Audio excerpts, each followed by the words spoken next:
Hola niños, hoy día vamos a ver preparación del material para una intubación endotraqueal.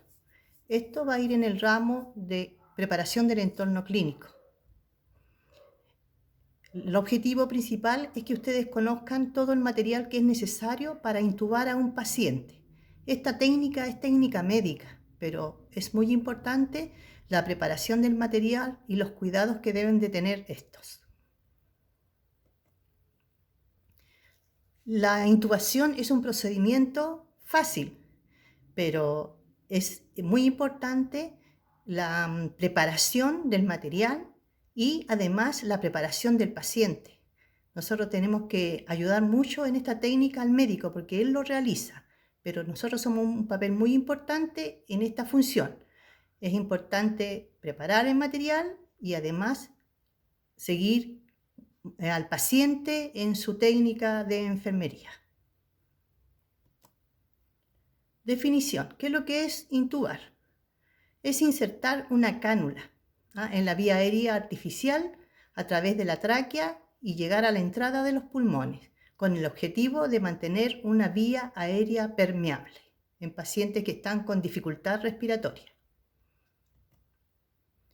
Antes de la intubación, ¿qué tenemos que hacer? Preparar el material, tener tubos endotraqueales de diferentes números o tamaños, jeringas, lubricantes, estériles, todo va a ser estéril porque va a entrar a una vía aérea estéril. Pinzas de Magil, un mandril, una cánula Mayo, cintas adhesivas, diferentes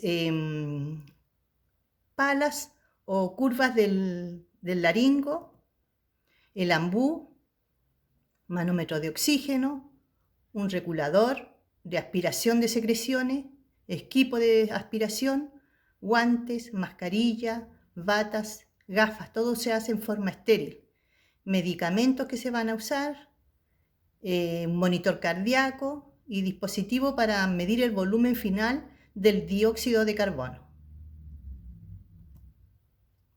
Bueno, acá tenemos una foto donde están la cantidad o la mayoría de los materiales a usar, ¿ya? Tenemos cánulas, tenemos las cánulas Mayo, tenemos el ambú, tenemos sonda de aspiración, jeringa, laringo, tenemos ahí también los tubos endotraqueales, un monitor cardíaco, etc. Eso es súper importante que nosotros lo tengamos en el carro de paro, en un lugar que es cuando sea necesario usarlo rápidamente. El laringoscopio es el más importante, ¿ya? Una vez que nosotros el paciente ya lo tenemos preparado, lo primero que tenemos que pasarle al doctor es el laringo, que es el que ustedes ven ahí, el que está usando el médico, con las hojas que ustedes decían que son de diferentes medidas, que son para los diferentes tipos de pacientes, niños, adultos, ancianos, el laringo va a ser muy diferente de uno a otro paciente. El tamaño del tubo endotraqueal que va a usar el doctor va a depender de la persona, ¿ya? Y el médico generalmente ve la medida del dedo índice. Esa es la forma de saber qué tubo o qué número voy a colocar en un paciente.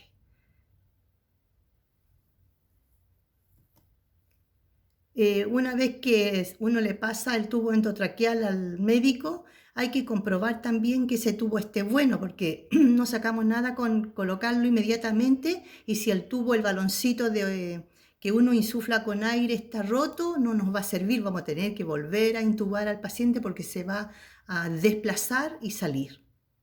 Entonces, muy importante comprobar el balón de fijación que va a tener en el tubo endotraqueal.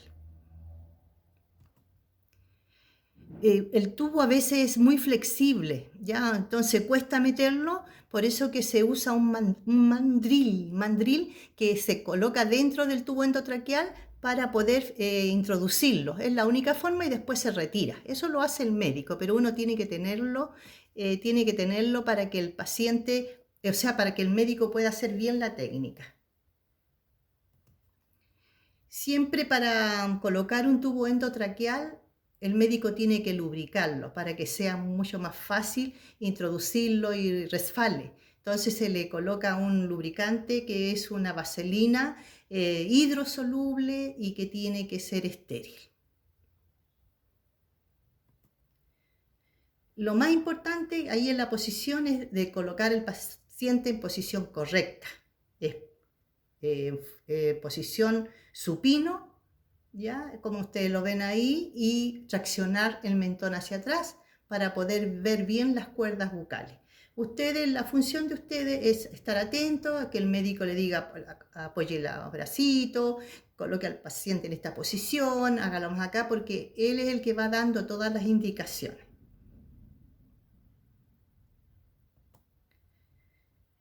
Antes de intubar el paciente hay que administrarle oxígeno. Entonces, ahí está la enfermera o puede ser un técnico paramédico que va a ambucear al paciente, administrar por 30 segundos, hacer insuflaciones rápidas para que el paciente se ventile, se hiperventile y ahí recién el médico va a introducir el tubo endotraqueal. Esa es una función de nosotros, puede ser un técnico paramédico o la enfermera. Uno después se retira y el médico procede a la intubación. Durante la intubación tenemos que estar atentos, el médico va a estar haciendo el procedimiento y te va a pedir que tú presiones la tráquea para que él pueda ver bien las cuerdas bucales. Entonces, como si tú ves ahí en el cuello, el médico está haciendo una pequeña presión o el técnico paramédico para que él pueda fijar bien y observar las cuerdas bucales y poder introducir bien el tubo endotraqueal. Después de la intubación es importante empezar queda fijo el tubito y ustedes se coloca el ambú y se empieza a insuflar, ¿ya? Es según como tú respiras, el médico te va indicando, ya, insufle, ahí es la función del técnico paramédico, de la enfermera, que tiene que insuflar, se adapta el ambú al tubo endotraqueal y se empieza a insuflar. Todavía no está fijo el tubo y el médico con un fonendoscopio empieza a ocultar el paciente para ver si entra bien el oxígeno a los pulmones. Y ahí se ve bien clarito, insuflando, el médico ya está con el tubo en la mano ahí puesto ya adentro y está también ocultando los ruidos que introducen en los pulmones. Y viene la otra técnica, la última, que es fijar el tubo. Uno puede tener gasa, puede tener tela adhesiva. Entonces, esa técnica ya es de la enfermera y del técnico paramédico. El médico te deja ahí y tú empiezas a fijar el tubo. Eso es una técnica que yo se las voy a enseñar en clase. Lo vamos a ver más en forma práctica. Pero el otro punto es fijar el tubo para que no se retire. Hay que verle en la medida que quedó, todo eso se aprende. Y eso sería todo. Muchas gracias.